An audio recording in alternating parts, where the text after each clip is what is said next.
We actually had some clouds on Wednesday afternoon. That was a shock to the system, right? We've seen nothing but blue sky all week. We will continue to see some clouds coming back in here. A brief little clearing as our cold front is approaching, and then the clouds will begin to increase a little bit, and we'll see some sunshine coming back out. One thing you don't see here, folks, that is a rain icon. Likely not getting any precipitation out of this. The winds are going to start to pick up as well, not until I'd say we head to about midday or so.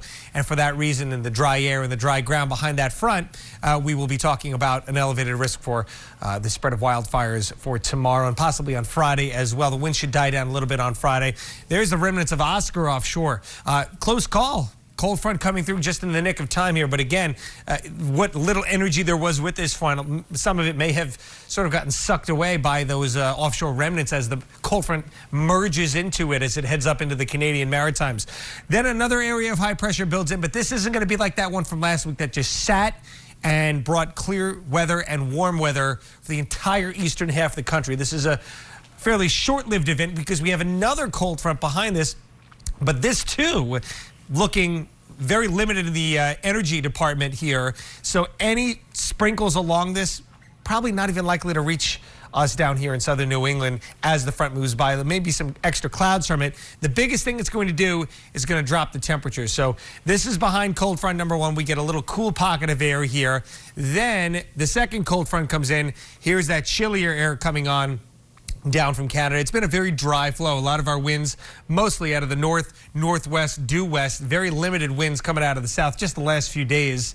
And that has been one of the reasons why the atmosphere has been so dry out there. So this is Sunday and a Monday, and we'll be feeling a little bit like early mid-November. Cold morning on Monday, and then the warm-up begins. We climb back into the 60s by Tuesday.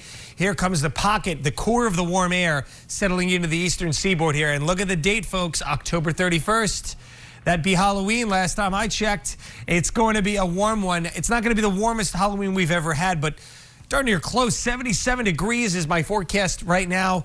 The afternoon, a mixture of sun and clouds. More clouds than anything in the evening, but dry weather persisting here. 66. Wow. We'd be lucky to be getting this for our afternoon highs, let alone, you know, going out in the evening, getting set to trick or treat. Now, the warmest Halloween, that honor goes to 1936. Some of these, 1946. Some of these very old records outside of the record low. Do you remember 4 years ago? 24 degrees. Low temperature on Halloween that day. 2 3/4 inches rain back in 1939, and in 1925 we had a trace of snow on the ground. That's hard to believe as well.